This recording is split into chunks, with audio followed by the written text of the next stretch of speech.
It's the Sean Widmer Podcast.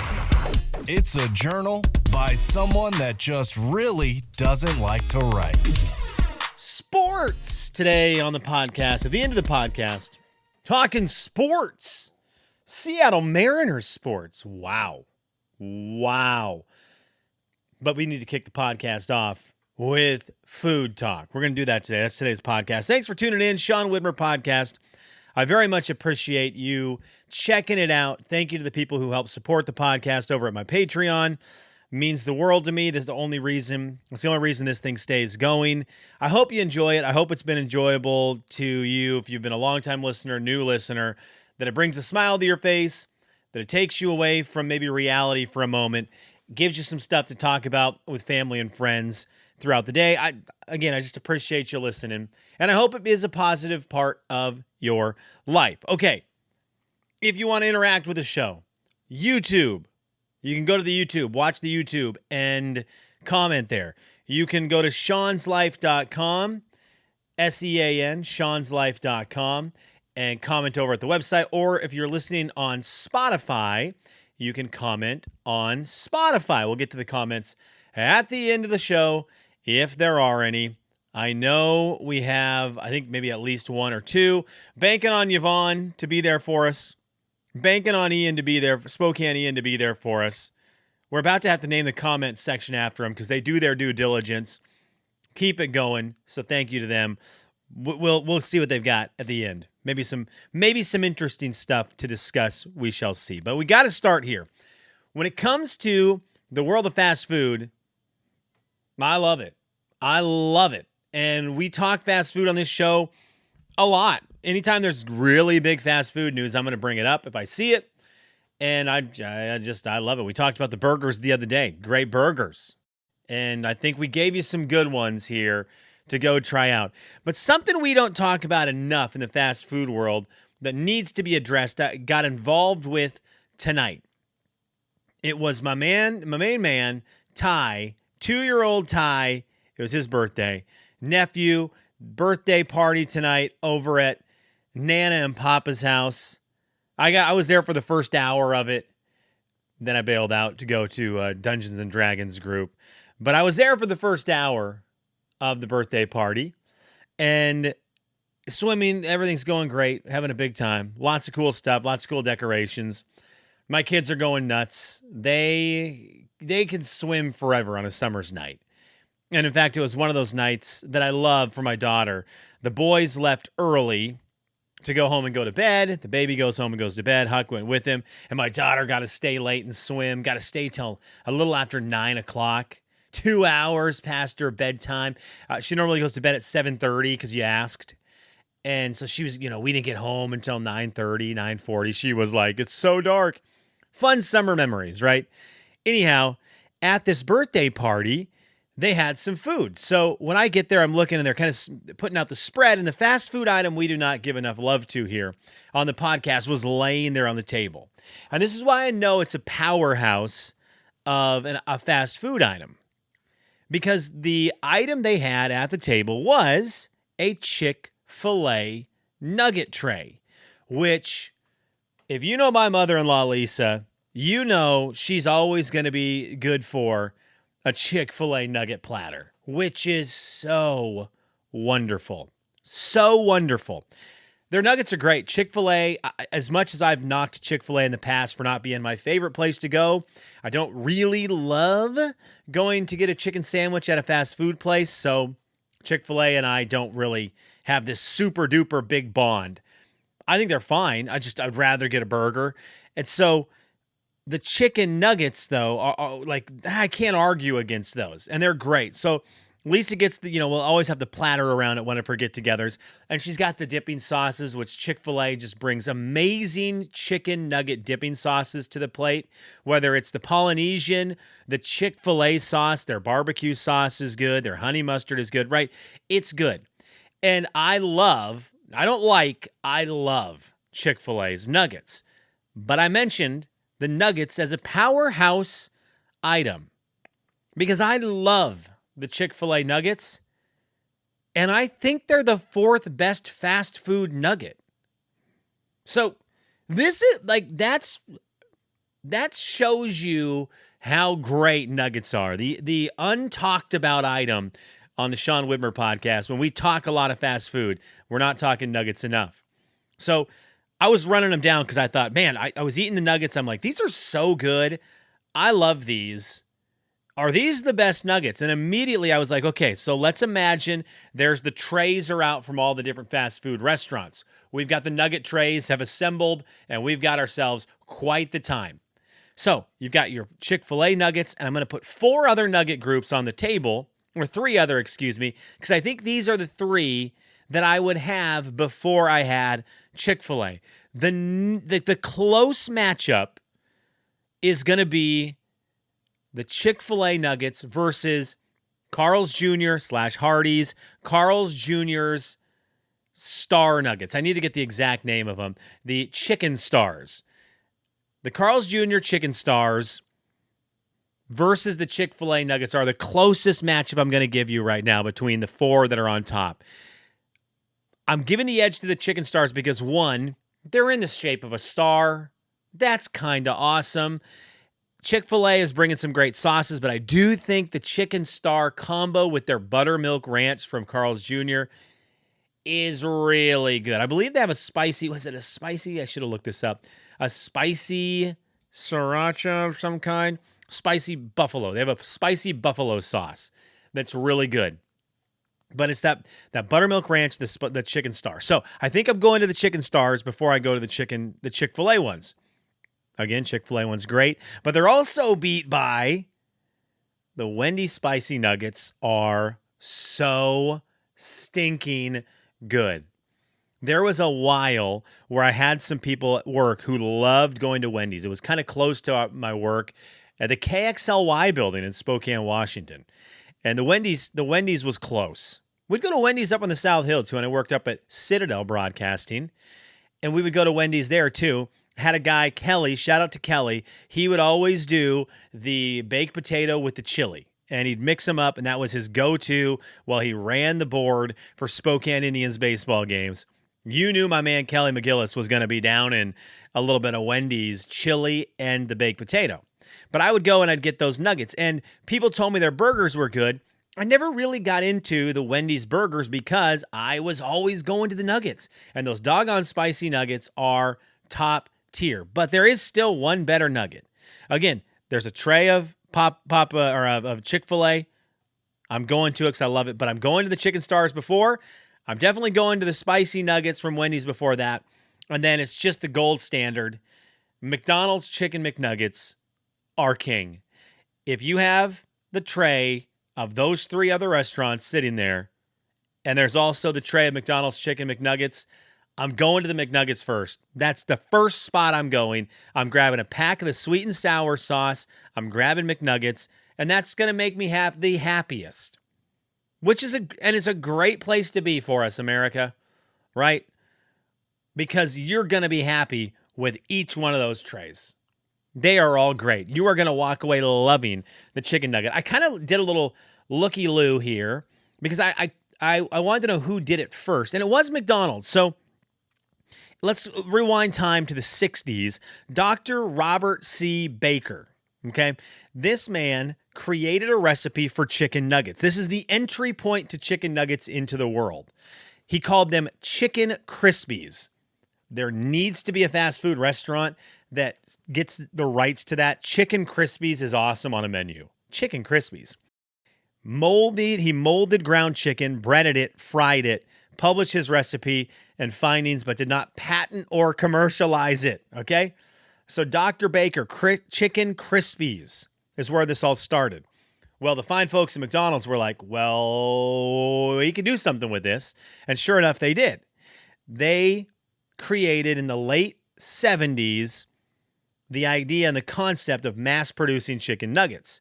In 1981, they released them to select restaurants across the U.S., and in 1983, they went nationwide with every one of their restaurants doing chicken McNuggets, and the rest is history in our mouths because that is where the nuggets begin.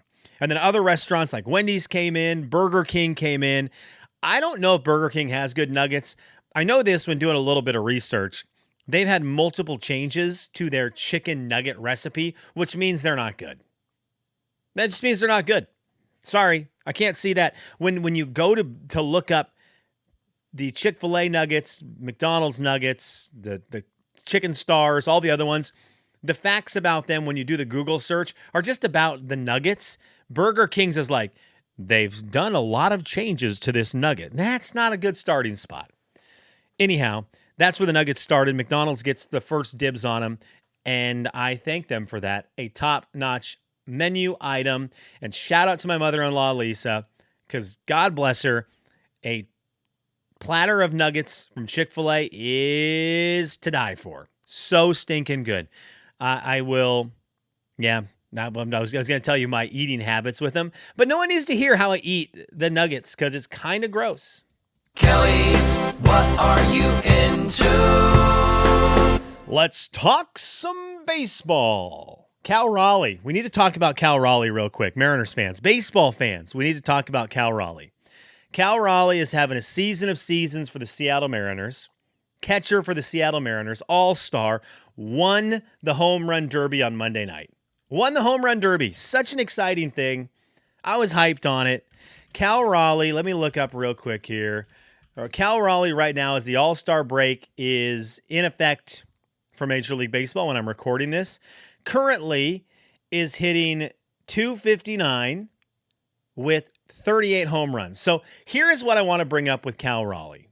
Number 29 for the Seattle Mariners. Number 1 in your heart. Number 29 in your program. Was it number 29 in the program? Number 1 in your heart. Okay, so hang on. Why is this acting up? I hate the MLB website. Can we just... I hate it. All right, so Cal Raleigh, 38 home runs. I want to bring up an important thing here. Cal Raleigh with 38 home runs is technically, with the midway point of the season, right?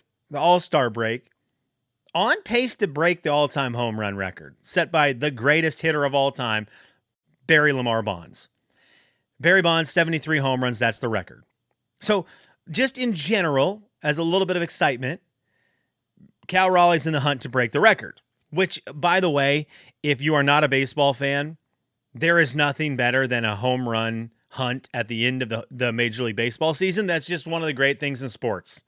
Anytime there has been somebody back in the day chasing Roger Maris, who had 61 home runs and was the record for a very long time, from the 1960s until the late 90s, anytime someone started chasing 61, it was a big deal. And then, of course, you remember the home run wars. If you're my age, you remember the home run wars between Sammy Sosa, Mark McGwire, and they were must-watch TV. ESPN was cutting into whatever they were showing. Didn't matter what it was. They would just cut into at-bats for Sammy Sosa and Mark McGwire. It could be mid-commercial break, which no one cuts into a commercial break. Commercials are what pay the bills. Didn't matter. It was like Sammy Sosa's at bat. They're going to WGN, and they're showing you every one of his at-bats. It was phenomenal. Then, of course, Barry Bonds starts doing his thing. They're doing the same thing with him. They're cutting into home runs, to at-bats to see him get either intentionally walked or hit a home run. It's fantastic. Anyways, a home run record chase is great for baseball. Here's what I wanted to bring up. Mariners fans, this is probably for you more than anyone. The greatest Seattle Mariner of all time is Ken Griffey Jr. He is the most accomplished. I know Ichiro fans, I hear you. Felix Hernandez fans like me, I hear us. Ichiro, obviously one of the greatest hitters. I mentioned Barry Lamar. Barry Bonds, the greatest hitter. Ichiro is going to be in this list of all-time great hitters. Seeing the ball, hitting the ball, he's fantastic. A great glove, great arm. He's not Griffey. Griffey is the king. He's the kid, and he's the king. Felix also the king by nickname. But Griffey has the accolades, right? He's got 10 gold gloves. He's got an AL MVP. He has the most home runs for the Mariners all time. He is a lightning rod of fame and personality for that team in general. He's the king. If Cal Raleigh goes over 60 home runs this season, which he is 22 home runs away from getting to that mark. Is that math right? 22? Yeah, 22 home runs away from getting to that mark. I think you have to put him in the discussion as all time. He's not Griffey, but I do believe if Cal Raleigh can get 22 more home runs this season, he's in the conversation with Ichiro. And I hear 95 Mariners fans, but about Edgar and Jay Buhner and Edgar had that commercial with the real big bat, and Mariners fans, we only like the 1995 Seattle Mariners. Don't ever mess with them. Okay, good. They're great. Edgar's great. Jay Buhner's great. Trust me, I'm a Mariners fan who loved the Mariners in the 90s. I'm a Mariners fan who collected cards and traded astronomically great cards to get a crappy Jay Buhner and a bad Edgar Martinez card. Valuable cards were traded so that I could get the guys you are supporting right now. But as a just straight up normal, I can see it with my eyes human being, if Cal Raleigh gets to 60 home runs, he is going to surpass Jay Buhner for sure and be in the discussion with guys like Edgar, guys like Ichiro as the all-time greatest Mariner, chasing Ken Griffey Jr. And here is why that is a fact. Because there are only 5 Major League Baseball players who have hit 60 or more home runs in a season. Shohei Ohtani, not there, 54. I believe 54 is his closest. Giancarlo Stanton, 54. There are some guys who have hit a lot of home runs, okay? A lot of home runs, but only 5 have hit over 60. In 1961, Roger Maris hit 61 home runs. Aaron Judge in 2022. Oh, by the way, Roger Maris, all-time great New York Yankee. Aaron Judge, all-time great New York Yankee, is going to go down as one of the best Yankees of all time. 62 home runs in 2022. Sammy Sosa, all-time great Chicago Cub. I would say a lot of people are going to say he's the best Chicago Cub of all time. Then they're going to bring up steroids and say, well, he can't be. Okay, stop it. 66 home runs in 98, 64 in 2001, 63 in 1999. He did it 3 times. Sammy Sosa over 60 home runs. Mark McGwire did it. He hit 70, but he hit over 60 home runs. Barry Bonds also hitting over 60 home runs, 73 home runs in 2001 for the record in a season. Those 5 people are Barry Bonds, greatest San Francisco Giant of all time. Mark McGwire, one of the greatest St. Louis Cardinals, who have a lot of great players going through that team. One of the greatest St. Louis Cardinals of all time. No one is arguing differently on that outside of people arguing steroids. If you put steroids in the mix, everyone sucks, and we're all fans of what's his? I'm drawing a blank on him. Kareem Garcia. There you go. There's a poll for you. Kareem Garcia. They were all just Kareem Garcia fans. Okay. Barry Bonds, all-timer. Mark McGwire, all-timer. Sammy Sosa, all-timer. Aaron Judge, all-timer. Roger Maris, all-timer. You can't tell me that a guy like Cal Raleigh, if he hits 60 home runs, just happens to be the one fluke. That's not how this works. So Mariners fans, buckle up. We've got a fun second half of the season, regardless of wins and losses. There is a guy trying to establish position as one of the all-time great baseball players. And if he can do it, 22 more home runs, those are the names he joins. And he would be the 6th player ever to hit over 60 home runs in a season. So that's what we're following here, baseball fans. Okay, let's read some comments. Thank you for listening to Sports with Sean. I hope it was educational. I hope it was enjoyable. Let's go check out some comments here over on Sean'sLife.com. I got a comment, but it was just spam. Want to know how to get more traffic to your website? Here's a simple 3-step process. So I'll read that off the air. I don't want to share and ruin the surprise. I don't want to give away too many insider secrets from that one. So let's go to Spotify. I know we had some comments on Spotify. Let us see what they say today. Although I haven't been able to access Spotify on my computer lately. Let's see if it will work for me today. Here we go. Okay, I think it's actually working. Come on, baby. Come on, baby. Let's see what we got. A couple comments here on Spotify. These are first one's from Spokane Ian. He said, "Man, I miss golf and stuff. Closest we have here is triple play." I don't know what golf and stuff is, Ian. So I not only do I miss it, I missed it. I almost missed Tower Records right down the street from high school every week. I'd go buy a CD. It was great. Love myself a place to buy a CD, Ian. And then he says, dang it, Sean, love and hate for feeling. Dang it, Sean, love and hate for this feeling. Cheers, bud. Cheers to you, Ian. And cheers to you going to Tower Records and getting a new CD every week. I love to hear it. Love to hear it. Did you have were you a CDs on the visor or a CD book in the passenger seat that then would make its way into the center console kind of guy?